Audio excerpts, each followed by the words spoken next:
కామారెడ్డి జిల్లా కేంద్రంలోని దేవి విహార్లో ప్రస్తుత శాసన మండలి సభ్యులు కూర రఘౌతమ్ రెడ్డి ఉపాధ్యాయ ఎన్నికల ప్రచారం నిర్వహించారు. ఉపాధ్యాయులు ఇంటికి వెళ్లి మరొకసారి మీ అమూల్యమైన ఓటు వేసి గెలిపించాలని కోరారు.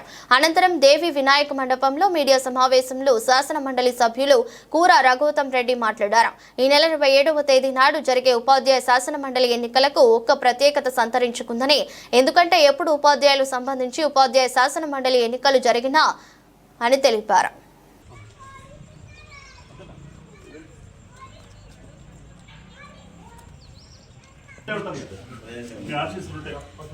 ప్లీజ్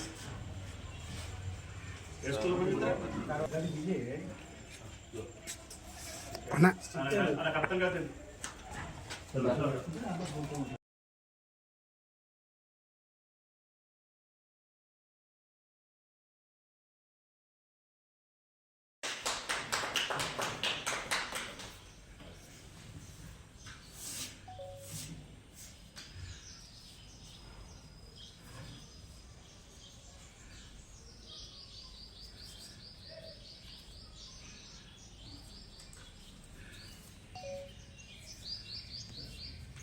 ఒకరికి ధన్యవాదాలు తెలియజేస్తూ మీకు కూడా నమస్కారం. ఈ నెల 27వ తేదీ నాడు జరగబోయే ఉపాధ్యాయ శాసన మండలి ఎన్నికలు ఒక ప్రత్యేకతను సంతరించుకున్నాయి. ఎందుకంటే ఎప్పుడు ఉపాధ్యాయులకు సంబంధించి ఉపాధ్యాయ శాసన మండలి ఎన్నికలు జరిగినా ఉపాధ్యాయ సంఘాల మధ్య పోటీ వాతావరణం ఉంటుంది. ఆ అభ్యర్థులే రంగంలో ఉంటారు. కానీ ఎమ్మెల్యే ఎలక్షన్లు, ఎంపీ ఎలక్షన్లు అతి భారంతో కూడి ఉండటం,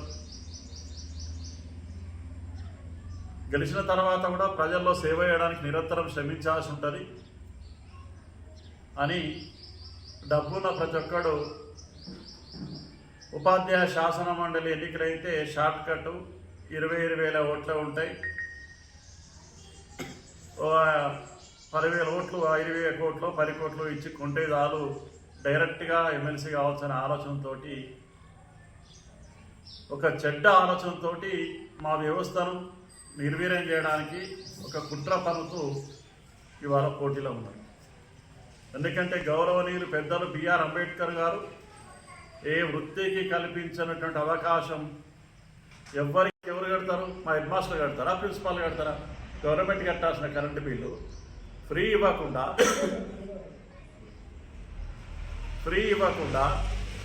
ఇన్ని రోజులు తాత్సారం చేస్తే అప్పటి ముఖ్యమంత్రి గారికి ప్రాతినిధ్యం చేసినాం. ఇప్పుడు ముఖ్యమంత్రి గారికి ప్రాతినిధ్యం చేస్తే ఇది ఏందన్నా గమ్మత్తి అనే విషయం, ప్రభుత్వ బడికి మేము కట్టకపోతే వాళ్ళం కడతాం, మేమే కడతాం అని చెప్పి ముఖ్యమంత్రిని ఒప్పించి ఈ నెల నుంచి 0 కరెంటు బిల్లు వచ్చినాయి. అన్నింటికి పెండింగ్ బిల్స్ ఉంటే కూడా ఏ పాఠశాల కానీ ఏ కళాశాల కానీ చెల్లించాల్సిన అవసరం లేదు అని మీ ద్వారా తెలియజేస్తున్నాం.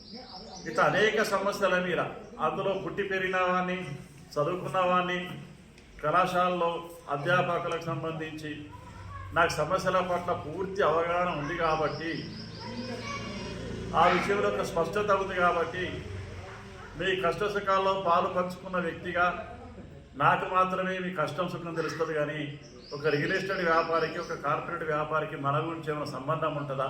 మన వ్యవస్థ మీద అవగాహన ఉంటుందా? మన సమస్యలను పరిష్కరిస్తాడా? దయచేసి ఆలోచించి మంచి మార్గంలో మన వ్యవస్థను బలోపేతం చేసుకుందాం. ప్రభుత్వ బడిని 10 వారాల పాటు కాపాడుదాం. ప్రభుత్వ బడులలో, కళాశాలల్లో ఉండే సమస్యలన్నీ పరిష్కరించుకుందాం అని మీ ద్వారా తెలియజేస్తాం.